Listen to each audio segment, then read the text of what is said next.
Democracy That Delivers is brought to you by the Center for International Private Enterprise. Now, to your host. Welcome to the Democracy That Delivers podcast. I'm Michele Crymes, Program Director for Anti-Corruption and Governance at CIPE. And in today's episode, we're focusing on how businesses navigate periods of political and economic volatility and what that means for collaboration with civil society. At CIPE, we often talk about windows of opportunities for reform. And these are moments where rapid change creates space to advance transparency and accountability. But those same moments look very different from a business perspective. For companies, they often mean uncertainty, disruption, and increased risk. To explore this a bit, I'm joined by Rick Johnston, Managing Director of Global Government Affairs at Citibank and Chair of Business at OECD. Rick, thanks for joining us. Me too, Michele. Thanks for inviting me.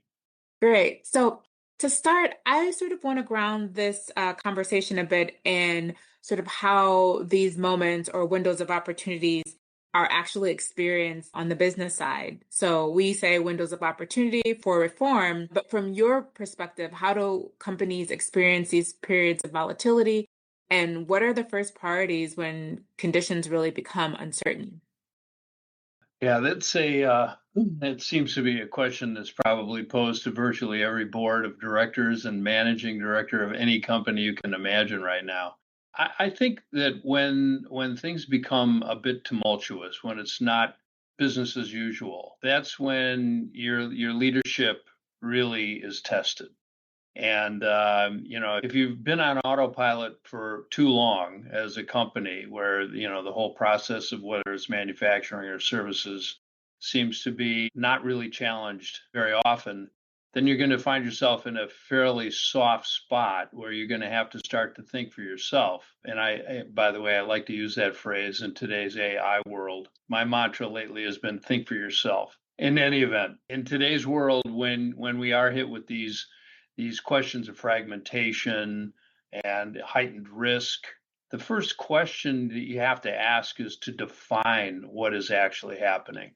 As you can imagine, with literally the cacophony of information that is now available to us, it's sometimes hard to actually define the problem and or even the opportunity. And as you rightly point out, sometimes in these changing times, there are opportunities there that don't necessarily, hit you right in the face, but they are there if you're looking for them and try to determine if it's real or not. So I think that the first thing that we do in the corporate world, and this is true of Citibank, but it's certainly true of most companies that are looking for avoiding risk and also looking for opportunities, is to really define it.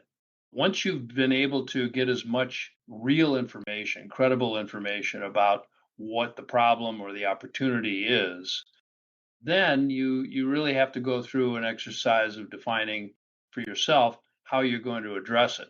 And that often it can be something that's very, very time sensitive, particularly in a crisis situation, or it can be something where you can really plan it out.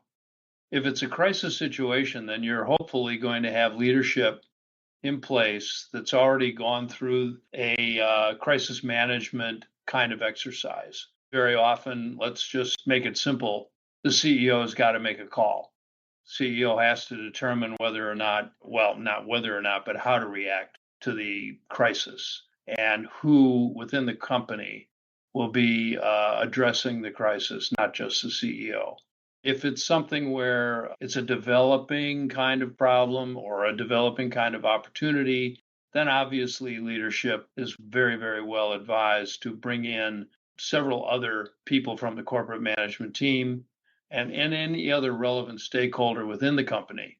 But then the real trick, if you can do it, is to reach out beyond your own borders of corporate thinking to determine how best to address the crisis. I know here in Washington, we are almost overwhelmed by the amount of consultants and other third-party advisors that you can tap for advice and information. And there, I think it's incredibly important, and we've learned this over time, to make sure that you've got the right kind of people that you're asking for their opinion about it or help. And very, very importantly, that you can trust them you have confidence in them, and that they will perform. That's something, unfortunately, where too often it is trial and error. But for most corporations, they do have, I think, a cadre of people that they can rely upon for addressing these kinds of crises or opportunities. Ultimately, for many corporations, one of the key factors in these types of situations is managing the messaging and managing the media profile, because if you get that wrong, you can scramble for literally weeks, if not months, to try to correct that. And that can be incredibly important. In other words, your communications outside the company and how you conduct yourself with those external stakeholders in order to either mitigate the problem and or encourage them to think of you as a possible participant in taking advantage of an opportunity. Thank you for really sort of taking us inside of what happens when you're trying to make decisions. One of the things that you said that really stuck out to me, or that's standing out to me, is this idea of sort of gathering yourself internally, figuring out sort of what's happening, perhaps external consultants, but sort of this idea of figuring out the space and taking in multiple sources of information for solutions. And that's exactly what we're trying to do with this podcast here is hopefully, as you're describing how it is that you folks in the private sector work through crises or through volatility, we're hoping that our colleagues who are in the democracy space can learn or glean something from your processes and apply them to the volatility and some of the fragmentation that we're also experiencing as part of in the democracy sector. Yeah. Part of what we focus on a lot as part of the anti-corruption and governance team is really thinking about how you can make decisions, especially when you're thinking about corruption when all of this happens. So I'm wondering if you can shed a little bit of light on, like, as you're making these decisions, you're bringing in consultants, you're trying to figure out that is what you need to, you've got probably imperfect information. How do you weigh in governance and corruption risks as you're pushing through these sorts of concerns and making decisions? Well, of course, for a corporation, and we'll probably get into this as we talk more about, quote, interaction with civil society, but the one difficulty that perhaps the outside world too often does not grasp is companies are existing to make money. They are there for profit. And therefore, to the extent that a given challenge, in this case, let's say corruption, is being presented, you have to be very careful that whatever you do, you're going to minimize the impact on the revenue stream. You're going to minimize the impact on your profitability, and not just in the short term, in the context of a particular, we'll call it corrupt event, but also in terms of your reputation going forward. How did you handle it going forward? Because it can bleed out into something much more difficult to contend with than just that one isolated event. In the context of making money, if you will, your reputation, your credibility as a company are critical. And if you somehow undermine that by virtue of a mishandling of a corruption event, and I can tell you that from a Citibank perspective, it's amazing how you can have one notable item that occurred. What we've experienced, for example, in the LIBOR issues of several years ago, where that kind of impression that's created by virtue of that one individual who was frankly not in compliance with our policy manual. And that's something also, by the way, that we're talking about this. Internal policy manuals are really useful for management. It makes management think in terms of policy, but also makes management know they can refer back to that when it comes to dealing with employees and trying to keep everybody on the same page. But in terms of this dealing with a corrupt situation, one, of course, you look at your own internal policies, but two, obviously, very importantly, you ascertain whether or not you're violating any kind of laws or regulations in the countries that you're operating in. And that takes me back to this fragmentation problem, because when you've got varying laws and regulations and, frankly, enforcement policies from one jurisdiction to the next, let's say the United States versus the UK or the Indonesia or China, you are really running the gauntlet of are we okay here in terms of what we've done, or are we not okay in some other jurisdiction by virtue of the impact or the consequence of what we did. It can become, even though it's seemingly isolated instance, it can become an incredibly complex problem to tackle from a corporate perspective. And obviously, the bigger the corporation, very often the larger the consequence. I really identify with what you're talking about in terms of running the gambit of different sort of regulatory environments. We have lots of conversations like that. Maybe we'll invite you back, but I often refer to it as the, multiple due diligence realities, right? Like you don't just sort of Yeah. you live in this multiverse of due diligence realities, and it can become a bit complex to figure out what goes well in one universe, maybe perhaps does not go well in the other, right? I'm going to correct you on that. It's not a bit complex. It's very complex. Yes, understatement of the year, a bit complex. Thank No, you. and the other thing you hit on just now, which is so true, because of this fragmentation that unfortunately we are now living in many respects, in terms of business regulation and laws, is that the small and medium-sized enterprise just simply doesn't have the horsepower and the talent and that ability to deal with these types of issues, even if it's isolated to only to one or two jurisdictions. It takes an immense amount of time and energy and frankly real serious management concern to deal with some of these types of issues.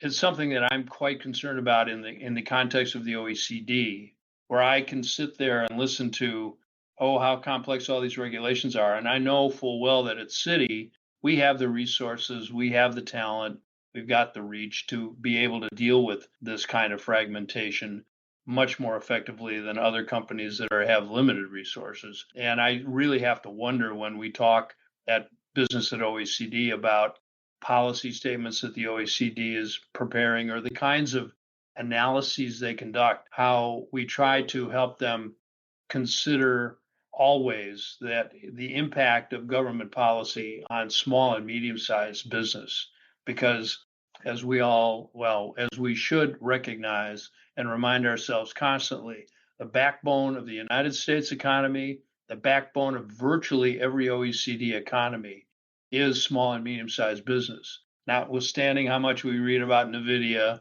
or any of these other monster companies, Citi even for that matter. It's the employment, the revenue generated, the taxes paid by the small and medium-sized enterprises that actually hold these economies together and also create prosperity.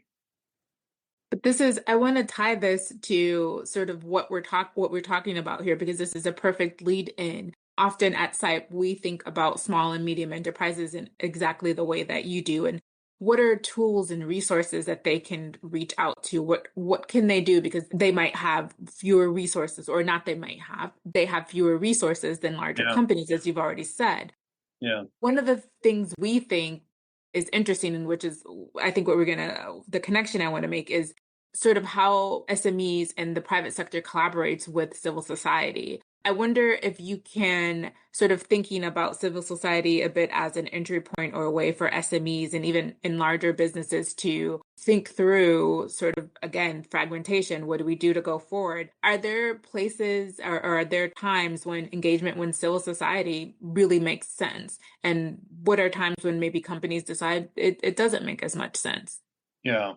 Well, to engage with civil society, I'm going to interpret that as meaning dealing with, let's say, trade associations or groups like CIPE and others, and understanding it that way, I think is critical I'm a small business owner too. I've set up an LLC for property management, things like that. But fortunately, I've got two hats, if you will. So I'm not quite as troubled by finding the right resource to assist in a given problem. But obviously, for a small or medium-sized enterprise that can't internalize that ability to deal with a crisis, then you're just incredibly well advised to establish a network. Let's say the CEO of the company establish a network of contacts whether it's with a CIPE or maybe the Chamber of Commerce, although that you can get lost in the shuffle there, to be honest about it, because it's such a big institution. But finding some sort of external entity, an association of like-minded companies, not just like-minded, but similarly endowed companies with smaller employment rosters, things like that, the kind of product you produce, whatever. Finding that external resource can be quickly tapped to help on a given problem that, the biggest problem, of course, being the ones you didn't see coming, and you've got to respond to it quickly, and you don't want to, exacerbate the problem by either failing to respond or responding in an inappropriate way. So it's that external source with, as you say, civil society. And then very, very important, I go back to it, you've always got to have that sense of trust and confidence in these external stakeholders that you work with. And that either is based on personality, it's based on performance, it's based on a variety of criteria that, I'll be honest with you, really becomes almost a very human thing. Even wanting to ask AI about how to handle a problem is just fine, but do you really trust the AI model to give you the right answer? And ultimately, to be able to have that interaction with somebody who can, I think, give it the deeper thought than possibly what AI could pull out of what's posted in the internet. So you led right into sort of the next area that I wanted to talk about, which is I'm not intending to do this. I mean, no, but this is no, it goes really well because that means that, one, we talk about the topic that we want to discuss, but also you're going into the questions and not in a bad way, because then it allows me the opportunity to sort of dig a little bit deeper because we okay. want to talk about, how it is that business associations and networks can really help in this sort of in this fragmented time that we're finding that everyone is kind of Yeah. traversing at this moment. So I think it's good that you sort of talked about what that could look like. And I think the key there is, and we've talked about this with someone who's on the NGO side, is building the relationships and how do we build those relationships. So it's really key and it's important because, of course, we don't collaborate out of thin air because there's a crisis. There has to be lots of trust between two different types of organizations. So I wanted to ask you perhaps if you have an example of a time when you've seen relationships being built and then it's worked to sort of collaborate through some volatility or some sort of crisis between the private sector and NGOs and civil society. I won't say it's a crisis. Let me be a bit more positive about it in the Okay. context of, let's say, an opportunity, right? The United States government once upon a time decided that it wanted to negotiate a trade agreement with the Asian Pacific countries. This was the Trans-Pacific Partnership that had been conceived, and that there were going to be, it was perceived there were going to be great opportunities there for a company like Citi or anybody else to try to engage with the government and try to help motivate not only pursuit of that kind of an agreement that would be of benefit to our company, but also to avoid certain topics that could, in fact, not serve our interests. To do that alone would be silly. We were far better off by using associations, our trade associations, whether it was the Chamber of Commerce, the Business Roundtable, U.S. Council for International Business, but using these trade associations as a forum where not only Citi, but other banks, other financial services institutions could come in, but also to help develop the negotiating posture with other sectors of the U.S. economy. So that's sort of an example, a very large scale example of collective action that ultimately serves your company's interests. I can think of other situations where, for example, I'm a recovering lawyer, and once upon a time, I would get calls from clients saying, "Oh my God, there's this crisis." I would get the call because, fortunately, I had developed a certain amount of credibility, confidence, and trust. Sometimes the client would call and say, "Oh my God, I've got this horrible problem." I would say sometimes, "I'm sorry, I don't have any expertise in that topic, but let me find somebody who does, who I think would be a good person or a good group to help you handle that. So again, it's all about this networking thing. You really do benefit your company, your interests in business by networking beyond just the scope of let's call it your narrow sector. So it's something to deal with civil society in a broad way, because what you find, and this is one of the drawbacks, frankly, of a company interacting with certain groups in civil society groups generally tend to be pretty narrowly focused on a particular issue, a particular kind of problem, or developing an opportunity. They don't necessarily think in the broader context of a company's, and I'll revert back to the earlier reference to the fact that we are, as you're a corporation, you're a profit-making enterprise. So you have to think about a lot of other things, not just that one particular issue. And I think that civil society and corporate mentality, that's where the test comes.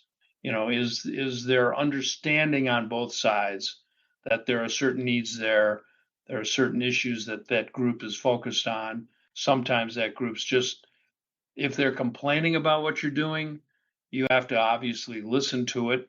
But whether or not you respond to that problem has to take into account, if you're in a corporate side, all the other factors that go into your doing business and being profitable.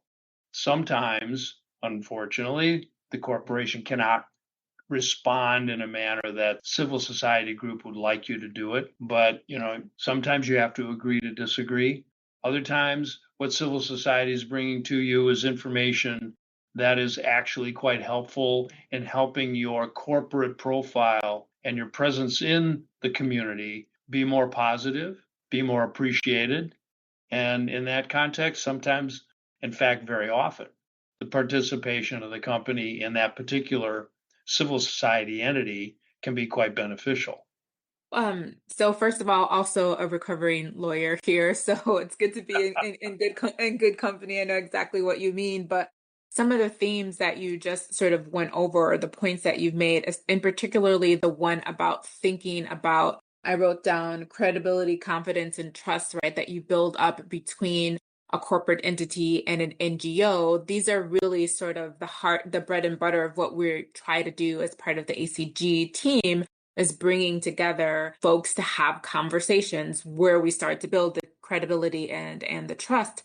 And so hopefully our listeners are listening to this podcast, they're picking up on that a little bit. This is part of a conversation to be able to have with private sector on this topic. How do we do this? Yeah. I'm going to steal some more of your language here and talk about opportunities as opposed to crises. And think about, as we're in, right now we're dealing with a lot of fragmentation, and we're all sort of civil society, I think probably as individuals, corporations trying to navigate this. I wonder what you see as the greatest opportunity for civil society and private sector to work together, and what would be some of the things that could really help us get it right and maybe lead us towards success? Well, I'd answer that with an example of walking into a room for a negotiation on a topic that the two sides obviously they may have different positions on it. But one of the greatest things you can do as a negotiator is to sit down and establish what your common ground is, so that you build off of that. And I think that one of the things that is really essential in working together, corporate and civil society, is to find those types of topics and issues where there is common, a common objective, then work on that. From there, once you've again developed that trust and confidence in the interaction between the two, you can find other areas perhaps that are a little more controversial. But I would point out, rightly so, and one of the reasons why I really wanted to do this with you is on the question of corruption. I mean, dealing with corruption, particularly demand side on the government side, is an incredible problem for many, many companies. And that is something where what CIPE offers, I think, is one of the better avenues for not only talking through what are the various methods that are used, but how do you address that effectively not only on a day-to-day business operating basis, but also how do you address that in terms of really trying to help a government understand what tools it can employ, and you as a private sector, what tools you can employ in order to promote an anti-corruption mentality in a given market, particularly in the emerging markets. So it's, I think that frankly, that's a really good example of where corporates and the civil society entities can find common ground and work together on it. So you've really just given a great narrative to the work that I've been doing as part of CIPE's ACG team for the last 6 years. And a big part of it is this exact process that you've just laid out. We find that common topic, it's anti-corruption. And then we go a little further, we dig a little further and see how far we can get in collaborations together. So it's one of the ways that civil society and private sector are working together quite well. So thank you for that, for in a lot of ways helping, I hope, our listeners to understand what it is that the CIPE ACG team does, but a bit of the mechanism of how we're doing it. Yeah. That was my last question for you. I'm really grateful that you were able to join us this afternoon or whenever folks may be listening to the podcast. And I hope that folks are listening, are learning a bit more about how we at CIPE hope to see civil society and private sector come together and collaborate on really important issues. Thanks so much, Rick. You're welcome. And, anytime. This is a topic very near and dear to my heart. So I appreciate the opportunity to talk with you. Thank you so much again. Listen and subscribe to CIPE's Democracy That Delivers, wherever you get your podcasts.